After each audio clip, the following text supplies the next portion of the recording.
After he steps back, I'm eating the space. If I'm gonna go in, I go in. Sometimes I relax, but then I explode. Tighter chamber, tighter chamber. We wanna fight like it's competition right now. Right now it's touching you, and then you're canceling. Push him harder, push him harder.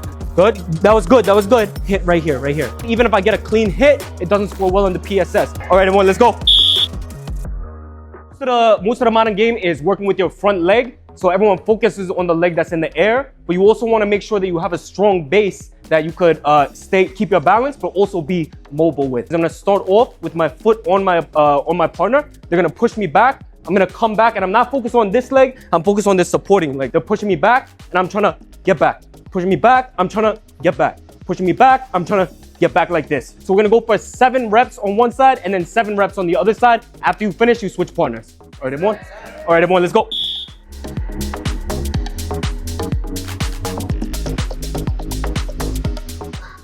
Push him harder, push him harder. Nice, good. Try to think fast, go. Good. Think about your leg, think about your leg, go. Yes, good. Think about your leg, good. Fast forward, one more time. Fast, fast, fast, fast. Good, fast, fast, fast, fast. Nice, good. Good, and explode forward. Try to keep that leg up, keep that leg up. Don't let it drop like that. Good, keep it up, push, keep it up like this, and come forward, good. All right, everyone, this time we're gonna be focusing on the leg that's in the air. So not the leg that's supporting me, I'm gonna focus on the leg that's in the air. And what my partner's job is gonna be is to move my leg however you would like. You can move it up, you can move it sideways, downwards, other way sideways, okay? And what my job to do when he pushes, I'm not trying to let him make my leg drop, because when the cancel comes or I'm clashing that front leg, which happens 95% in the modern game, I need to be able to keep my position where my leg is. So when he pushes, I gotta be able to anticipate that and resist. If he's pushing, I gotta resist. Pushing, I gotta resist. All right, everyone? All right, everyone, let's go. Nice, good. Don't let it drop. Keep it up. Keep it up high. Keep it up high. The bottom of the foot is facing him the entire time. So if it's like this, then you got to bring it over here to push, right? You want to keep it like this. So if he moves it, boom, I'm back here. If he moves it, boom, I'm back here. I see the point. Stop. Okay, good. Try to bring that chamber up. So I'm going to help you real quick. A little bit tighter. A little bit tighter. What? You can put it down. You know what a slinky is? Like the slinky, it goes like boing, boing, right? The slinky, if it wants power, it needs to get tight and then bomb, right? Same thing with the cut. If my leg is out here, there's no push. I want to keep it nice and tight so I can explode, okay? We use the front hand a lot in the modern day game. We use it to stuff, right? If I'm trying to stuff and punch, if I'm trying to move it out the way so I could kick up, right? I need to be able to move. I want to be in stance. I want to be thinking, okay, how do I manipulate his leg so I have my chance as well? So if I see I want to move it this way, boom, and then I know that I could hit that under. So I want to make it realistic, not just for one side, but also the other side, so we get the most bang for our buck out the training session. All right, everyone?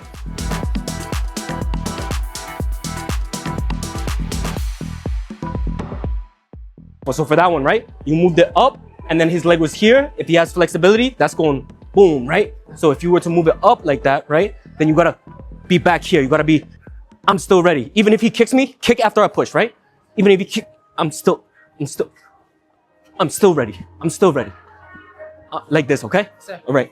All right, everyone. So for this one, I'm going to be working purely on technique. So there's a difference between being technical or working on technical work and tactical work. So technical work is the angle of my kick. How am I putting my chamber? How am I placing my foot? That's going to be more technical. And then in a little bit, we're going to work more tactical. So that's going to be like strategy. We're going to work on something called an inverted cut. It's a little bit more like a new school, not traditional, but new school kick. And it scores very, very well on both the Dedo and the KPMP. But basically, so if we're in stance, right? I want to set it up by hitting this backside, all right? So I'm going to hit this backside. And if you watch his cover me, right? If you watch his cover, what is he going to do with that front hand, right? If I hit the backside, he's going to move his front hand to the backside, right? So if he moves that front hand to the backside after I tap it a few times, then this open side over here, it opens up for me. And then the best thing is with the PSS, whether it's Dedo or KPMP, these sliding motions score the best. So it's almost like I'm bringing it into a half back kick. I'm going like this, 1. And this kind of kick is best if I skip with it. So I don't want to be going like this. I want to be moving my back leg and pushing my body weight into it. And the reason why is if I'm just doing it like an up like this, right? Then I don't have that explosion. I can't slide it all the way through. After I land, I don't want to land here. I want to be able to slide all the way through like this. All right, everyone?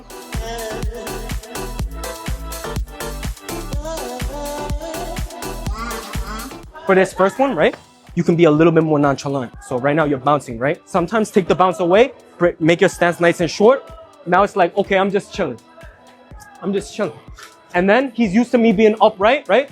And then, bam, like this, okay? What I meant earlier by doing it like a skip and roundhouse kick or a fast kick is instead of lifting my leg and pushing off this bottom foot, right? I want to skip into it. And when I skip, I want to get this chamber as tight as possible like this. One. If you raise your hand, who's used a slinky before, right? So before a slinky expands and it explodes like this, it comes tight like a contraction. So it's all tight, it has the potential energy, and then it explodes. Same thing with this cut. If I bring the cut up like this, then I only have this much to extend through. But if I bring the cut up nice and tight like this, then I could explode all the way through and I can extend. So when you bring that cut up, it's not just with my knee, I'm using my hip to push through. After I have this chamber, I'm pushing through all the way so I can extend and use my full body. I'm gonna be doing that same inverted cut, but I'm gonna be doing it in the closed stance this time, all right, everyone? Because if I have a kick, okay, I could use it with this opponent, but then this other opponent, he fights with me in closed stance, so I can't score it. That can't happen. You gotta be able to adapt the kick so you can score it in any stance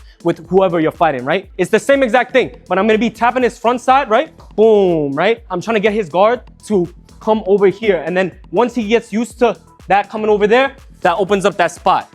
And again, I'm not trying to pop it like this, because if I pop it, even if I get a clean hit, it doesn't score well on the PSS. You have to be able to create a dent in the hogu with the heel, and boom, you create that dent and slide through with the magnets. All right, everyone? So we look at the score, 5 times with one leg, switch other person, 5 back and forth. All right, everyone? Let's get to work.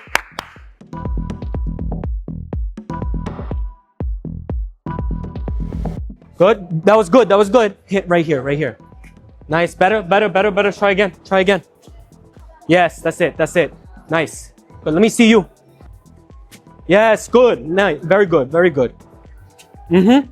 What I'm trying to do is, if he throws a kick at me, I cancel, he stepped back, right? As soon as, one more time, after he steps back, I'm eating the space. Again, I'm eating the space. The most important thing is when I eat that space, I have to make sure that I keep my body back and my weight on my back leg. If I push them back like this, and I come body forward, boom, I'm running into something. So I want you guys to pressure this person that's on this side all the way to the end with just your cover and your defense and your footwork.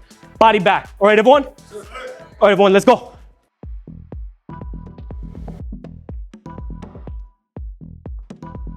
Before his foot can touch your chest guard, I want the cancel to touch. Right now, it's touching you, and then you're canceling. Good, and eat the space. Good, eat the space.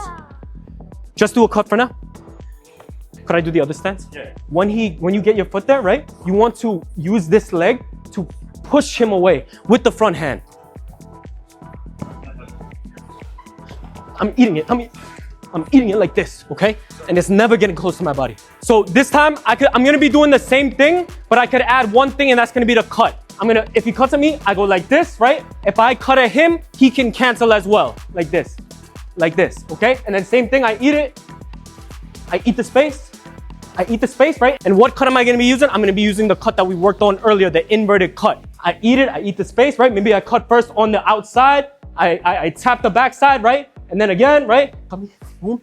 And then I see it, boom, I go and score. I have to use my body, I have to use my footwork, motion. So I'm looking just for that cut timing, explosion, slinky, okay, everyone? One thing before we do it, if I'm the one moving backwards, right? And I'm cutting him and I'm getting canceled like this, right? And he's trying to cut me, should I give him that open spot on this one? No, I shouldn't. Why? Because he's getting used to someone giving him the open spot. But then when you go to the ring and you go to the match, right? They're not gonna give you that open spot. So if you're used to just having the open spot, just ready to eat, then it's not going to work in real game. We wanna fight like it's competition right now, and then we go to the competition and it's light. It's just like training. All right, everyone? Yes, let's go.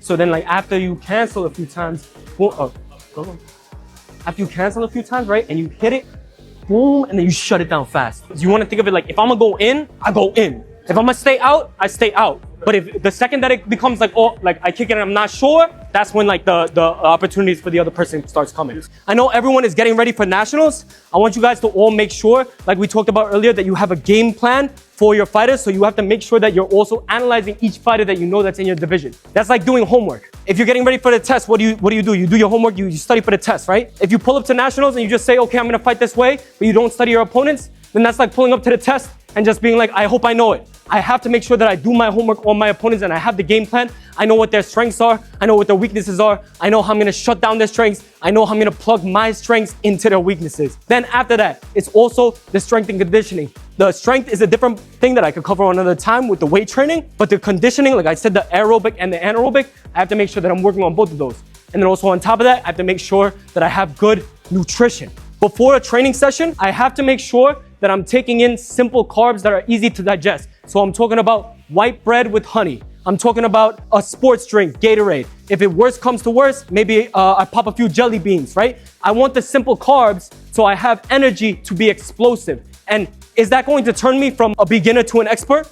No, maybe it'll give me 10% of an energy boost, which will translate into 10% of a better session. And you're like, oh, Danny, 10%, I could care less about the 10%, right?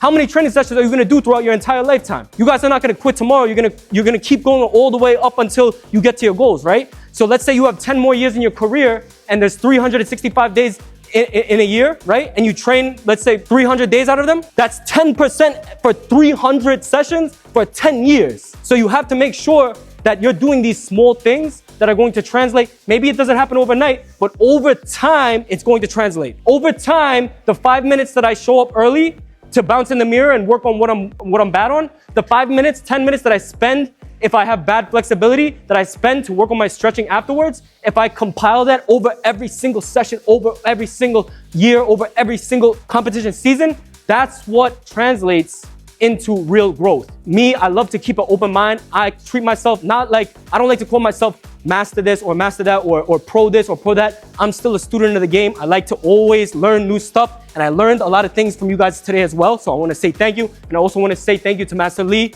as well. Thank you guys so much. It was my honor to be here.